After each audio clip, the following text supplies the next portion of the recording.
सबसे पहले तो जी मैं सभी मीडिया हमारे साथियों का बहुत बहुत शुक्रिया करना चाहता हूं कि बड़े शॉर्ट नोटिस पे आप लोग यहां पर पहुंचे हैं और जो हमारे कश्मीर के हालात पिछले कुछ दिनों में रहे हैं उसके लिए भी मैं सारी आवाम को भी मुबारकबाद देना चाहता हूं। जिस तरीके से उन्होंने इस सिचुएशन को हैंडल किया, भले ही हालात थोड़े टफ थे, कुछ परेशानियां हमें देखने को मिली। झेलम के लेवल्स कुछ ऐसे अलार्मिंग लेवल्स तक बढ़ चुके थे, चाहे वो संगम हो चाहे राममुंशी बाग हो, जिसे हमारी सारी टीम्स मॉनिटर कर रही थी, डीसीज मॉनिटर कर रहे थे, इरिगेशन एंड फ्लड कंट्रोल की पूरी टीम उसको देख रही थी और मेट्रोलॉजिकल डिपार्टमेंट से भी हमें लगातार फोरकास्ट आ रहे थे। लेकिन जो बीते कुछ दिनों में हमने समस्या को देखा तो और आवाम ने उसका बड़ी डट करके सामना किया है और आगे भी हमें इसी तरीके से अलर्ट रहने की ज़रूरत है। और मैं यही अपील एडमिनिस्ट्रेशन की तरफ से सभी लोगों को करना चाहूँगा, जैसे साउथ कश्मीर ने इस सिचुएशन को हैंडल किया है, खुदा ना खास्ता आगे भी, क्योंकि अगले 15-20 दिन बड़े इंपॉर्टेंट रहेंगे हमारे लिए।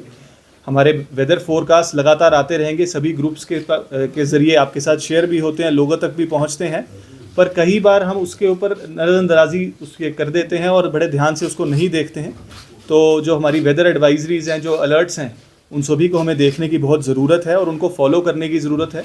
जितनी भी हमारी ट्रिब्यूटरीज़ हैं झेलम की, सिर्फ झेलम ही नहीं बल्कि चाहे कुलगाम के हायर साइड पे विशो नाला है या पहलगाम की तरफ लिदर है या उसकी हायर जो ट्रिब्यूटरीज़ हैं, उन सभी पे भी वॉच रखने की ज़रूरत है। और जो भी रिवर बैंक स्ट्रीम्स के आसपास लोग रहते हैं उन्हें बहुत सतर्क रहने की ज़रूरत है, बहुत सावधान रहने की ज़रूरत है। और अगले आने वाले दिनों में भी हमारी district disaster management teams ground पर रहेंगी, जिसके अंदर मजिस्ट्रेट साहिबान होंगे, पुलिस के ऑफिसरान होंगे, SDRF की टीम होगी और इरिगेशन एंड फ्लड कंट्रोल की टीम तो होगी ही। तो ये भी जो इंटर डिपार्टमेंटल हमारी टीम्स कॉन्स्टिट्यूट हुई हैं, ये 24 घंटे राउंड द क्लॉक काम करती रहेंगी। और हमारे इसी तरीके से जो डिस्ट्रिक्ट के इमरजेंसी कंट्रोल रूम नंबर्स हैं या UT लेवल जो इमरजेंसी ऑपरेशन सेंटर जो हरिनिवास श्रीनगर से काम करता है, उनके नंबर्स भी सभी को वाइड स्प्रेड सर्कुलेट कर दिए गए हैं। और मैं आपसे भी अपील ये करूँगा कि सभी जगह पे, सभी इलाकों में, सभी गाँवों में, दूर दराज के इलाकों में भी लोगों तक ये नंबर्स पहुँचें, ताकि उनको कभी किसी तरीके की ज़रूरत हो, कुछ मुश्किलात हो तो वो हमें रीच आउट कर सके, ताकि हम भी उनकी समस्याओं को एड्रेस कर सकें। फ़िलहाल ये एक शॉर्ट टर्म अरेंजमेंट रहेगा अगले 15-20 एक महीने के लिए, जब तक जो है हालात या मानसून का जो सिस्टम है वो इम्प्रूव नहीं हो जाता है और रिसीड नहीं कर जाते हैं जो मानसून शावर्स हैं। लेकिन उसके बाद मीडियम और लॉन्ग टर्म के लिए भी मैं इनवाइट करूंगा सजेशन सभी लोगों से कि किस तरीके से आगे आने वाले सालों में हमें बेहतर प्रिपेयर्ड रहना है इस तरीके की किसी भी वजूहात के लिए, इस तरीके की किसी इवेंचुअलिटी के लिए, और किस तरीके के डेवलपमेंटल इनिशिएटिव्स या कोई रेगुलेटरी नॉर्म्स जिनको हमें फॉलो करने की ज़रूरत है, अगर कहीं कोई नज़रअंदाजी हुई है, उसके ऊपर हम कैसे काम कर सकते हैं और कैसे लॉन्ग टर्म मेजर्स लिए जा सकते हैं। और इसके लिए ऊपर से भी डायरेक्शंस यही हैं कि हम लॉन्ग टर्म सोल्यूशंस के ऊपर भी साथ साथ काम करते रहें। बहरहाल अभी के लिए जो है हालात बिल्कुल नॉर्मल हैं। वाटर लेवल्स राममुंशी बाग में भी रिसीड कर गए हैं और संगम का भी जो लेवल्स हैं वो काफ़ी कम हो गए हैं। और आगे आने वाले 1-2 दिनों में भी जो वेदर एडवाइजरी है वो यही है कि हालात इसी तरीके से रहेंगे। पर आगे अगर कुछ भी इस तरीके की बारिश की प्रिडिक्शंस आती हैं तो हमारी टीम्स फिर से राउंड द क्लॉक उसी तरीके से काम करेंगी। और लोगों का जो हमें पहले साथ मिलता रहा है, मैं उम्मीद करूँगा कि उसी तरीके की कोऑपरेशन हमें लोगों से आगे भी मिलती रहेगी। मैं अपनी सभी डिपार्टमेंटल टीम्स, हमारी irrigation flood control teams, police, SDRF और हमारी जो 15 कोर की always been modifying and improving upon our resource measures and our response systems. So the SDRF has augmented its resources, be it in terms of the number of manpower, people on the ground, or be it the number of boats that they have. The visuals that were floating around yesterday from Srinagar city, they were from the SDRF team's boat, the SDRF team members as well as their boats, which were deployed in the low-lying areas to take people to safety. And in future also measures would be put in place to even augment the numbers further. Similarly, the Irrigation and Flood Control Department has also done a commendable work in the restoration of some vulnerable spots along the Jhelam's embankments. So as of now also there are around 150 vulnerable spots as we see, but most of them they lived up to the expectations of the department and as there was no breach on either of the embankments of Jhelum right across the past 48 to 72 hours. So I would like to appreciate the department as well as the police and the SDRF teams that they have been able to learn from the challenges that we have faced over the past decade and will continue to do so in future. उठाया क्योंकि embankments को protection ही हमारा सबसे बड़ी safety है इसकी तरीके की किसी भी अगर इवेंचुअलिटी आगे आती है।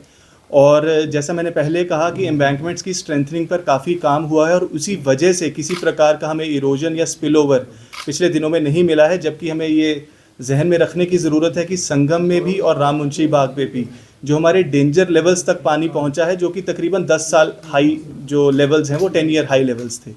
लेकिन उसके बावजूद किसी प्रकार का कोई ऐसा नुकसान हमें देखने को नहीं मिला है। तो आई एम श्योर कि जो रेस्टोरेशन वर्क्स हैं वो अच्छे हुए हैं, पर जो कहीं कहीं चैलेंजेस जिस तरीके का आपने जिक्र किया अगर आए हैं, उसके ऊपर मैं समझता हूँ कि हमारी सभी जो डिस्ट्रिक्ट टीम्स हैं, हमारी इरिगेशन फ्लड कंट्रोल टीम्स हैं, उसका एक जायज़ा लिया जाएगा ताकि अगर कोई करेक्टिव मेजर्स की ज़रूरत है उसको तुरंत लिया जाए। मॉनसून पैटर्न है जो अक्रॉस द कंट्री चलता है और 20 सितंबर तक हम मानते हैं जनरली कि मॉनसून शार्स कभी भी एक्सपेक्टेड रहते हैं और उसके बाद जनरल ही रेनफॉल के जो पैटर्न्स हैं वो डिक्रीज़ करते हैं। तो इसलिए जो मेट्रोलॉजिकल डिपार्टमेंट है उनकी तरफ से भी 5 सितंबर तक कोई भी ऐसा हैवी शावर पैटर्न नहीं कहा गया है, मेनली ड्राई वेदर उन्होंने कहा है। हाउएवर इन मीनवाइल बीच में भी कहीं रेनफॉल्स कभी किसी को भी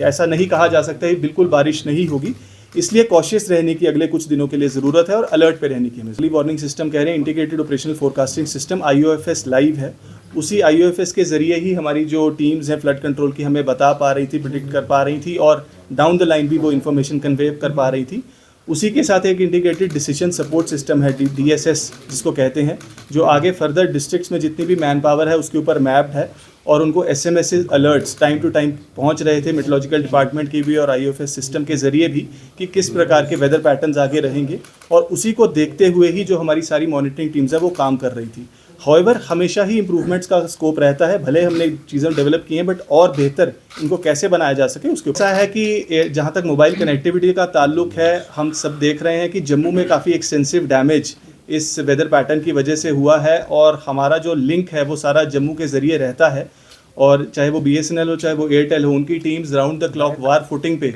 कल से परसों से काम कर रही है मैं कहूँगा। और ऑनरेबल LG साहब ने भी, ऑनरेबल CM ने भी, दोनों ने रिव्यूज़ इस चीज़ का लिया है। और अभी भी जो अभी मेरी बात जो हुई है BSNL इंचार्ज से भी और एयरटेल की टीम से भी, अभी भी रेस्टोरेशन काम चल रहा है और हमें उम्मीद है कि अगले कुछ घंटों में जो है रेस्टोरेशन। ऑनरेबल मिनिस्टर ने आज के लिए जो डिसीजन लिया था तो मैं समझता हूँ कि she will be in a better position कि वो इस सवाल का जवाब दे सकें। मैं सिर्फ सिचुएशन के बारे में बता सकता हूँ कि जो है जो वाटर लेवल्स हैं वो रिसीड कर चुके हैं और इस समय पे किसी प्रकार की किसी पैनिक की कोई ज़रूरत नहीं। ये ऐसी है, ये जो एक्सपर्ट बेस्ड चीज़ें हैं, ये एक्सपर्ट ओपिनियन, उस पर हमें वक्त लगेगा, तो अभी ऐसा कोई नीजर रिएक्शन हमारी तरफ से नहीं है। हाँ, ज़रूर लॉन्ग टर्म पे इसको ज़रूर रिव्यू किया जाएगा और हम ज़रूर आपके पास वापस आएंगे कि क्या आगे करने की